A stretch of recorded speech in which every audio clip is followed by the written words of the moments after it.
G'day, Tragic here, and this is turn 2 of Chaos in the Old World. And, well, it's looking pretty good so far. I think Zinch is coming in with a nice lead, and I think the Horned Rat is actually doing really well as well. Korn made a really bad opening start, and yeah, Nurgle and Slanesh did alright. Everyone got a dial turn, which is good, but Zinch got 2. But VPs are very important in this game, and some very expensive VPs being controlled by Nurgle and Slanesh, even though they were, didn't do too well elsewhere. Anyway, so that's kind of basically the situation. Let's get this a-running. Right, so the first thing that happens is the Chaos card. This one slides here. Oh, well, actually, this one comes out first. Let me see what it is. Okay. Put this here and this here. Place 1 peasant token in each region. Then place 1 peasant token in the region with the most corruption. During the end phase, when hero tokens are resolved, all peasant tokens count as additional heroes. They're still peasants for all other purposes. Okay, so now as you can see, these kind of slide off the table. Okay, so it's in power for 2 turns. So first thing we need to do is look at our threat ratios. It's probably a little hard for you to see. We have sort of 5, 6, 5, 8, and 9. Now, the Horned Rat's special power is that if it's equal, he wins. So it's the Horned Rat gets to choose locations.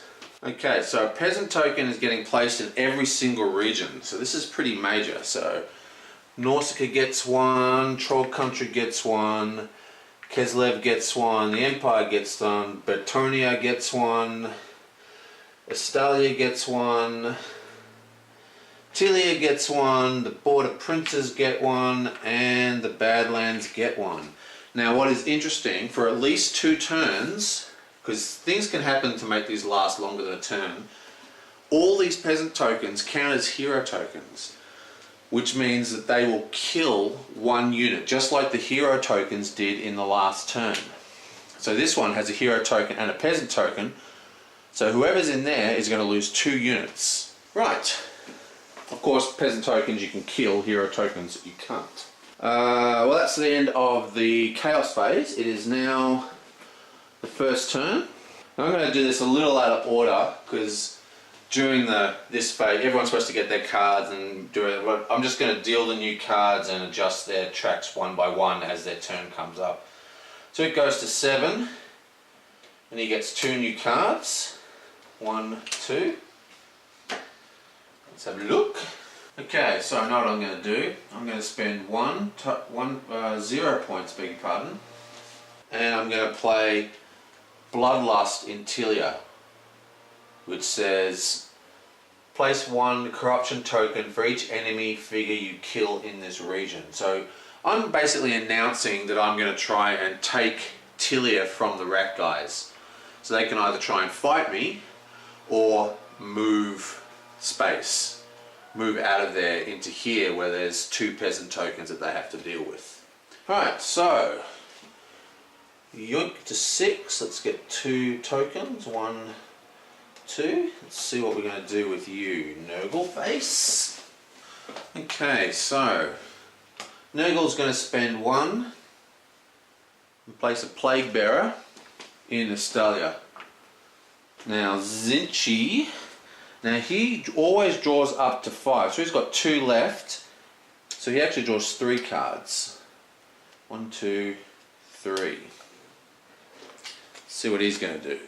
Okay, so I know what I'm going to do with him. Let's give him his 6 points, and then I'm going to play Glean. We're going to play that in Nausicaa. So this does a couple of things for us. 1, Glean is, this region is considered adjacent to all regions. So I can now basically place my units anywhere I like on the entire board. It gives me a lot of freedom. But also, maybe more importantly, is that now I have a warp stone and I have a magic symbol plus 2 cultists. So as long as these 2 cultists survive till the corruption phase, I'll get another dial advancement token from that region. Okay, what's up, Slanesh? Let's move up to 6, get 2 cards, 1, 2. Okay, so I know what I'm going to do with her. Let's go down 1. Now he's going to play Rapturous Excess. So Rapturous Excess goes into the Empire, and that costs him 1. Now, all the debauchery going on here between all the different factions means that we get a victory point for every peasant, hero, or noble token. And there is 1, 2, 3 tokens, so we go up 3 victory points straight away. 1, 2, 3. Okay, so what's happening with these guys? Shwing! Get them 2 new cards. Okay, so for 0 points, he's going to play Empty the Warrens. It's no secret he's going to focus on here. So he places this in Astalia, using up 1 of the spaces. Now, what this allows him to do is place a Skaven token in this area. So, back to the Mighty Khorne. Okay, so Khorne is going to play 1 point, and he's going to play Hate in this location. Now, what he wants to do is kill a whole bunch of people. He has to kill this guy, and he wants to kill this. Now, the Horned Rat has basically declared his intention to dominate this area here for 4 victory points. So what he's going to do, he's going to play Hate for 1 point and move all these guys on here, and now they cannot be moved out of those regions. So that's going to stop him from just moving all those cultists into there, and he's going to have to summon new ones, and that's going to make sure that there's always going to be fodder for the Bloodletters to destroy. Okay, meanwhile, what are we doing here?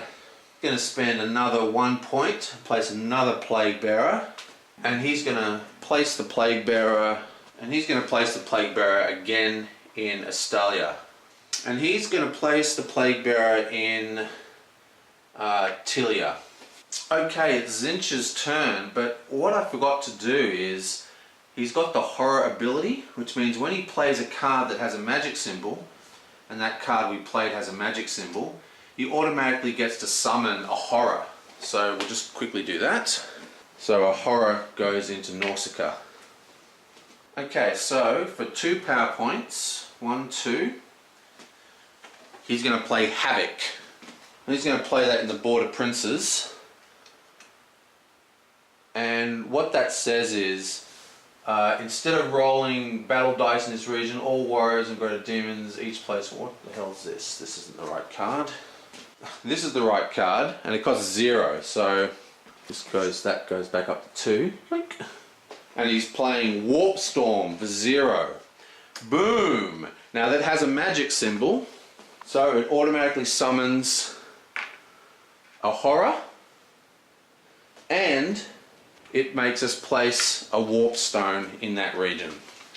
Slanesh, what's he got for us? Now I don't really know what to do. He's got really bad cards. I just can't figure out what she wants to do with them. They're really expensive, like 3 costs. She's got 1 cost, and it's useless. It just says you've got to assign hits to peasants, which everyone's going to do anyway because they all kill people this turn because they're having a big, peasant revolution.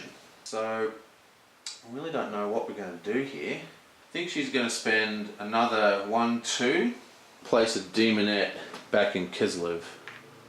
Okay, so it's the Rat God's turn. Now his plan to move all the cultists into Astalia here is bust because of the hate card. So he has to figure out something else to do now. Now remember, you have to sack this card at the beginning of the summoning phase, so it's too late to do it. See what cards he's got. I've got to reevaluate his plans now. Yeah, so he's going to spend 1, 2, 3 points and pull out the big guy, the Vermin Lord.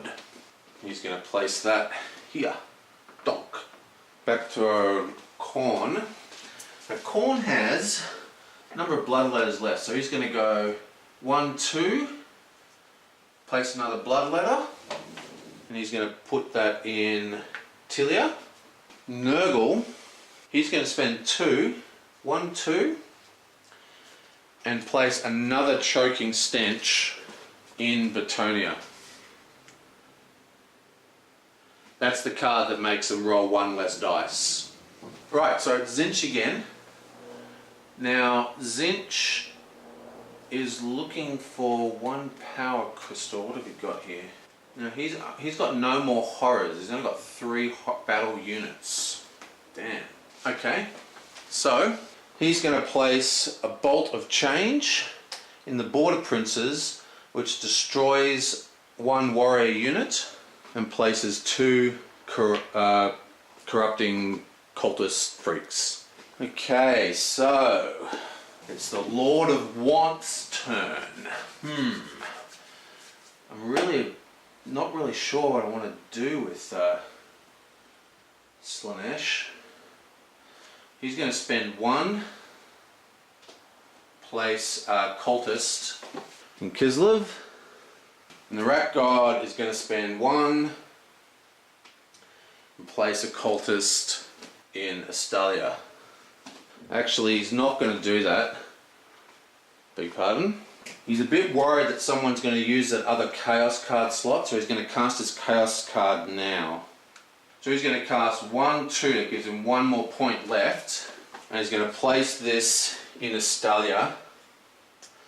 With any luck, that's going to ensure that there's no shenanigans from other cards going in that area.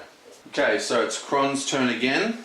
He's going to spend another 2, 1, 2, place another blood letter. This time he's going to place it in Astalia as well. The Rat God's really screwed up. Okay, so the Great Grandfather. Now let me have a look. He's got 2 more. Well, he's going to spend 1, place another. Yeah, he's going to spend 1, place 1 more cultist in here. It just gives him a little bit of protection. No, he's not going to do that. I don't know what to do. Yeah, he is going to do that. Now Tzeentch's turn. Okay, and for 2, he's going to cast 1, 2, and cast Havoc, that card that we didn't cast last time. And that goes in here. And basically that means that instead of rolling these cards, you place an extra corruption token for each warrior unit. But there's no warrior units there, you say. Well, it's got a magic symbol, which means you get a free summon of a horror. Ba-boom! Okay, Slaanesh is just having the worst game so far. Well, he's going to spend 1, place another cultist. We're trying to lock up this area here and get another 2 corruption tokens, which should ensure that we get an upgrade card next time, because we need some more power coming out of Slaanesh. And the Rat God, he's going to spend 1 and place another cultist in Tilia. And that's that for him, he's out. Another 2, 1, 2, we're going to place another blood letter and place this in the Borderlands, the Border Princes. And is that him done? 1, 2, 1, 2. Okay, so I checked the video and blah blah blah blah blah. Yes, that's where the blood letter's going, but he is now actually out of points. Yoink. Now it is Nurgle's turn again. He's going to spend another 1 and place another Plague Bearer, and he's going to put the Plague Bearer in the Empire.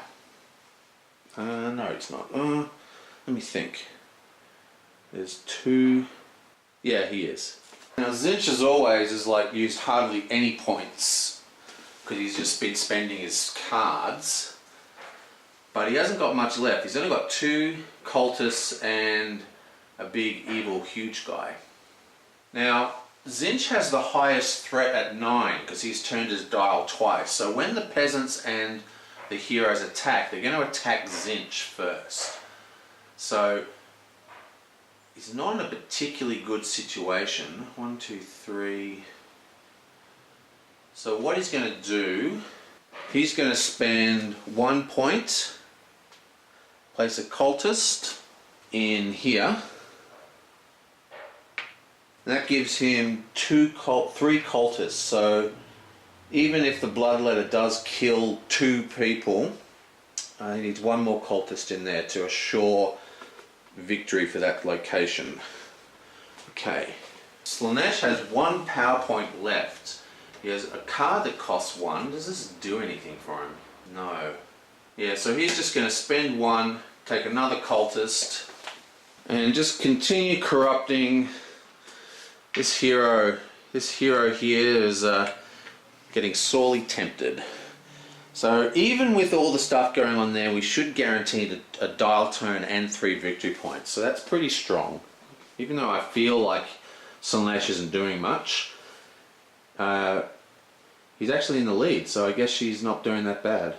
Rat guys pass. Now, Khorne is at 0, but let's just see, he's got some 0 cost cards. He's got 1 0 cost card. What does it do? He's not going to play it, so he's going to pass. Nurgle passes. Tzeentch puts out 1 more, whatever they're called, cultists. That's going to go in the Border Princes. Slaanesh passes. The rat's already passed. So that's back to Tzeentch. Now Tzeentch has 2 power points left.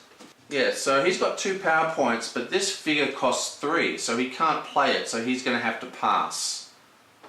And that is the end of the summoning phase. We are ready to calculate everything. So first we do the battle phase. Now there's quite a lot of battle going on. We have 1 horror versus 1 peasant in Nausicaa. Horrors get to roll 1 dice. 5, that is a kill. So that peasant is automatically destroyed and placed on the card. The next battle is up here in Keslev. We have 1, 2 demonettes for a total of 2 dice. So for a total of 2 dice.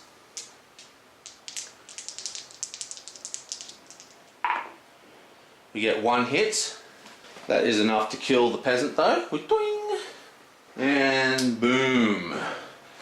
Well, nothing like a bit of ritualistic murder to set the sights high. Now in the Empire, we have 1 plague bearer who has a roll of 1 die.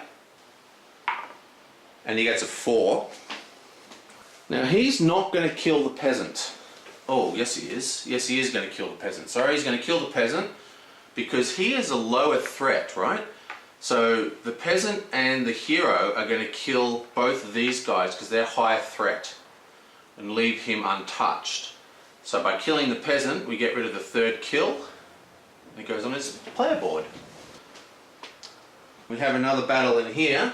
And again, we have rolling 1 less dice card out, so we only get to roll 1 dice for that bloodletter. Let's see if the Skull Taker can roll a bit better this time. Come on! 5, there you go, a hit. So 1 cultist is destroyed, and Khorne gets a single dial token. Okay, so now the big battle. We have 1 bloodletter for 2 dice, 1, whatever they're called, Plague Bearer for 1 dice. We have 3 dice for the big massive Vermin Lord. So lots of dice rolling going on here. Firstly, we roll for the Bloodletter. Gets a 3, so he misses. That's pathetic. Now we roll for Nurgle. He gets a 4. Right, so the order is there's 2 peasant tokens in here, and the threat level goes Khorne, Nurgle, and then the Horned Rat. So, with his hit, he can do 2 things. He can destroy a peasant token, right? Which means that during the peasant round, Khorne will be destroyed. Or he could destroy one of these rat guys and that is exactly what he's going to do. So by destroying the rat guy, he now has 1, 2, 3, 4 domination value rather than 5, which means that Australia is not going to be dominated by the rat guys, which is going to completely screw up these cards. So that was a pretty major roll. Okay, so the Skaven are destroyed. Vermin Lord's not going to take that line down. He gets to roll 3 dice this time. And gets 1 hit. That's pathetic. So, well, he's going to kill a peasant token. Okay, boom. Okay, so more. We have a bloodletter, and Nurgle. Bloodletter rolls 4. Oh my god. Corn, what is going on? You are the worst roller of all time. That's what you get for being such an evil deity. Okay, so we have 1 roll for Nurgle. Wow, I can't believe that. 4 dice, not a single hit. Oh, and he gets a 6, which is a, whatever you call it, explosion, and a miss. So he gets 1 hit. So there is 1 peasant token, and there's 2 of these. So what he's going to do, he's going to destroy, wait, let me think. He is again going to destroy one of the rats. Now, why not destroy the bloodletter, you're thinking? Same reason as before. By destroying that rat, he's going to stop the rats from dominating that region. So the rats are going to get no dial turns this turn. That's a big deal. And that's a lot of what this game is. Not only is you trying to vie for control, you're trying to hinder the other players. Like, it's more important to stop them getting advancement tokens and victory points than it is to decimate their forces, so to speak. So that's a bit unfortunate for the rat guy. So he loses another cultist. Okay, so we now have 1 bloodletter and 1 horror. Bloodletter gets 2 dice, the horror gets 1 dice. Bloodletter, see if we can actually get a hit this time. Oh, a 6 and a 4, so that's 2 hits and another dice.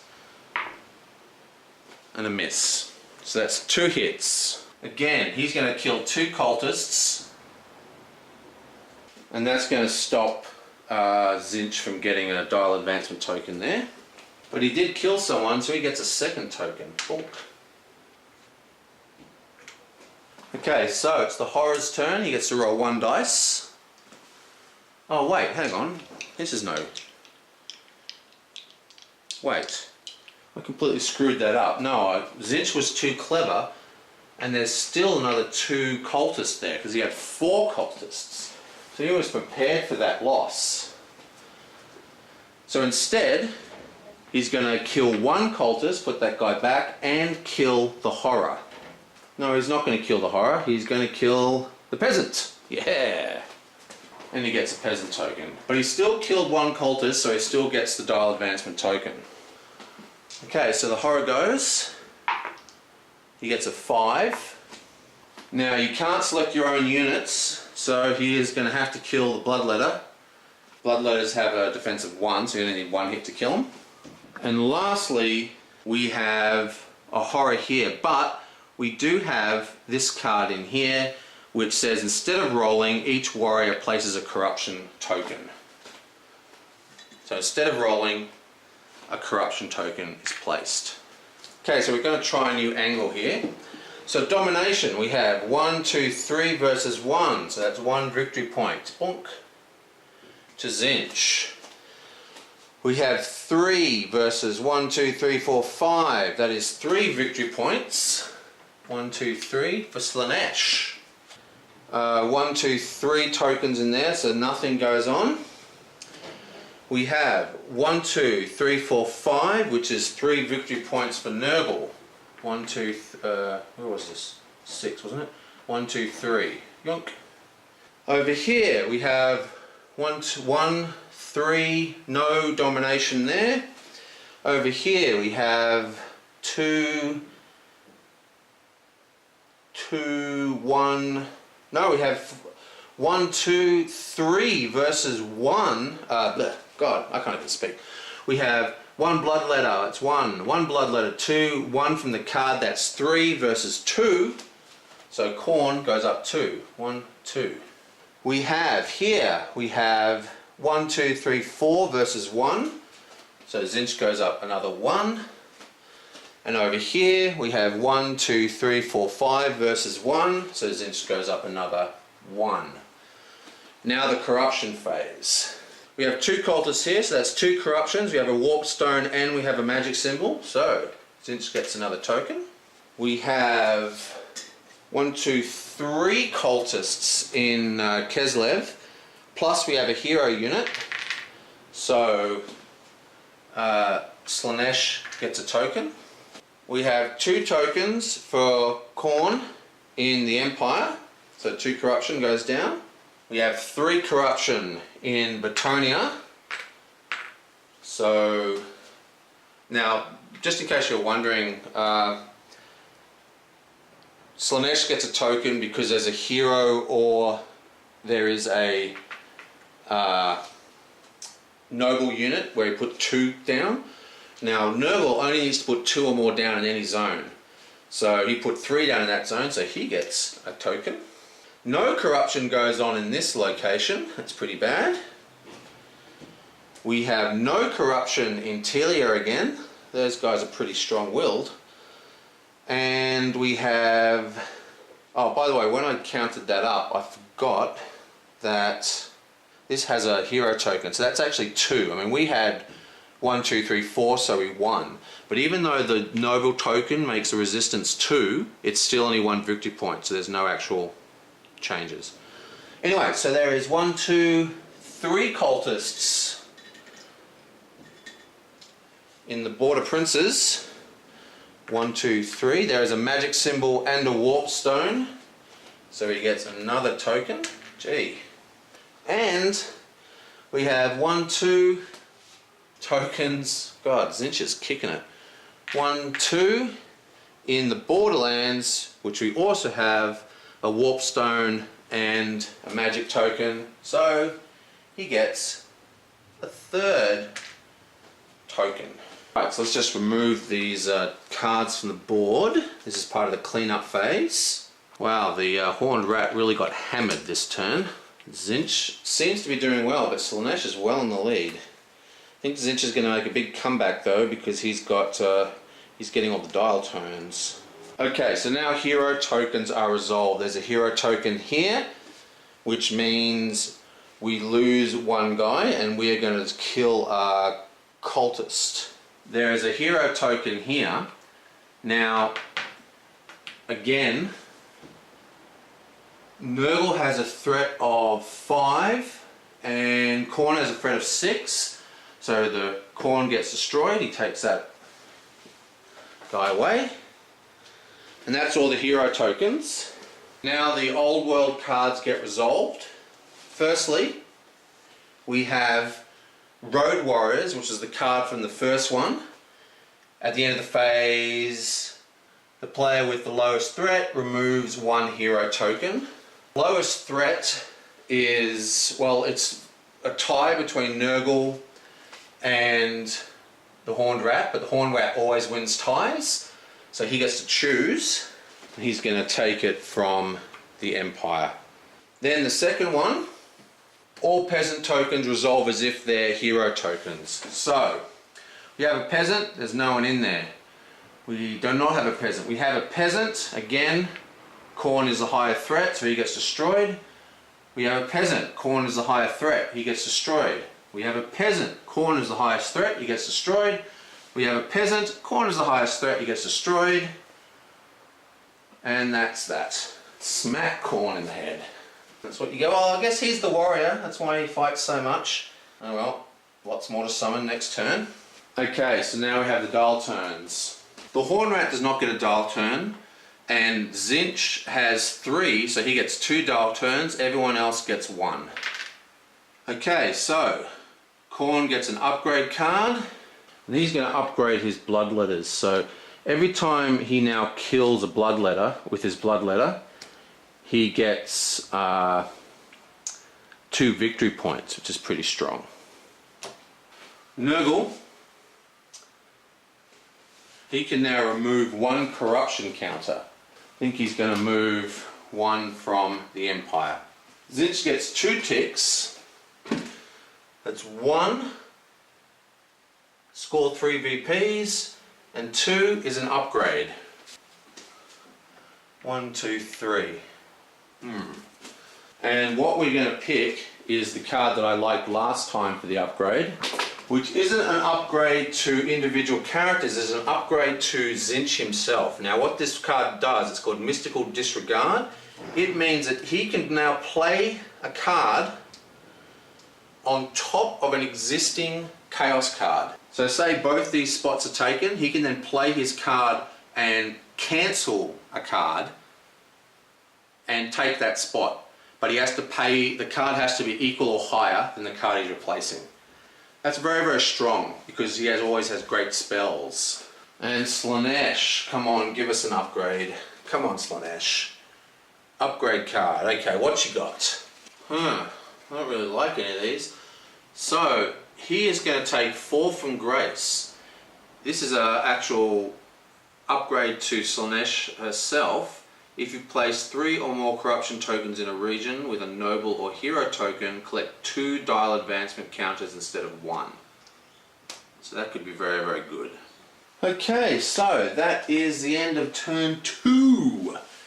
Okay, so Khorne did make a comeback. Not quite, I mean, he would have done a lot better if he didn't roll 4 useless dice. We did manage to shut down the Horned Rat pretty hard.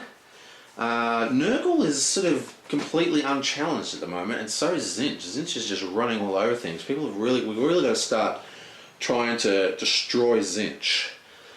Meanwhile, Slaanesh is way ahead, but you know, basically just been hanging out in one zone over here. But I've got a plan for Slaanesh. Now I just have to figure out a way to stop it. It's going to be up to Tzeentch probably. Well, that is the end of turn 2. I will see you guys next time.